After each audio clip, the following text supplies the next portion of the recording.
Among the biggest issues facing President Trump and his administration, North Korea's nuclear ambitions. That rogue regime continues to conduct missile tests and threats to develop a nuclear warhead. One former Pentagon official says history may be repeating itself. This is a condition of severe structural stress.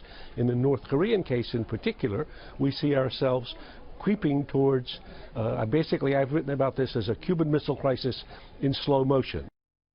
That was Graham Allison, former Assistant Secretary of Defense and author of the new book, Destined for War: Can America and China Escape Thucydides' Trap? He joins me now. The progress that the North Koreans have made in terms of building a nuclear warhead is pretty frightening to you, and I guess it should be to all Americans. Absolutely it is, and it is to anybody that's really focused on the issue. If you want a pretty good snapshot of it, I think General Mattis's, Secretary of Defense Mattis's presentation on one of the Sunday shows got right to the point. Basically, North Korea has acquired nuclear weapons. North Korea has acquired and built missiles that can deliver those nuclear weapons against South Korea and against Japan. And North Korea is on a path in the months immediately ahead to have a missile that can deliver a nuclear warhead against San Francisco or Los Angeles. And that's just an ugly fact. Based on the title of your book, one has to wonder if there were some kind of preventive strike by the United States on the North, would China stay out of it? Well, we should try to remember what happened the last time we saw this movie, which was the first Korean War, and this could be the beginning of the second. I think most of the American intelligence community believes that if we strike North Korea, which of course we can do, to prevent it conducting missile tests that will give it the capability to hold San Francisco or Los Angeles hostage. So we can conduct that test and we can execute it. But if we do, what's North Korea going to do in response? And I think most people believe, and I believe, that they will respond by artillery shells on Seoul that will kill about 1 million people in the first 24 48 hours. Yeah. Well, then it may be over, or then next move to our side. Yeah. North Korea, even without nuclear weapons, is a frightening military power. North Korea is genuinely weird. I think most Americans simply can't believe, and it's hard for even me to believe, and I study it a lot. I mean, here's a poor, impoverished, isolated country that has somehow built itself a nuclear arsenal, somehow built missiles that can attack the South, somehow developed all this artillery. And it's a poor country. It makes no sense, but it's a fact, yeah. Well, you know, President Trump said early in his administration that if China is not going to help solve the North Korean problem, then the U.S. will. Could the U.S. do it without China's help?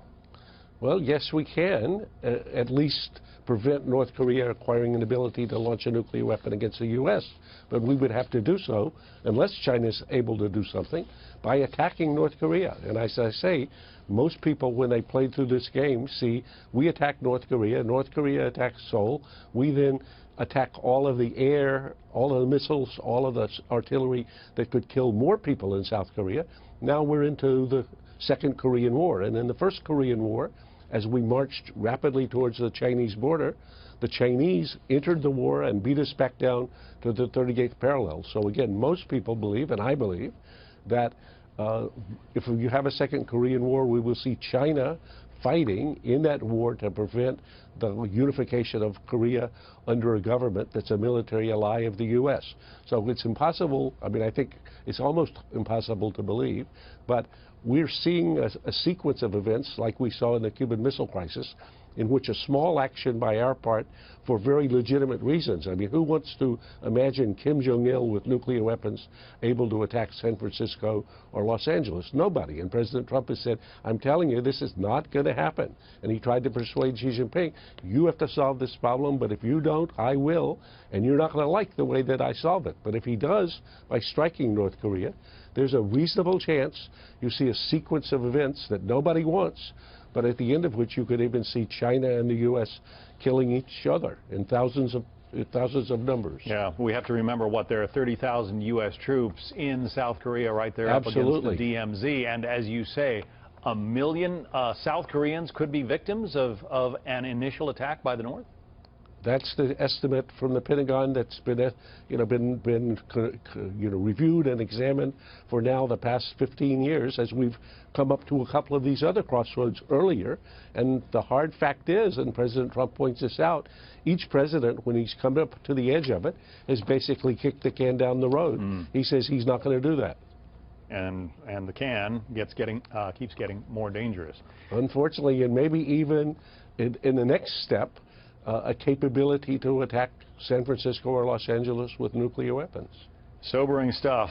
Graham Allison, thanks very much for sharing your thoughts with us this morning. Thanks for having me.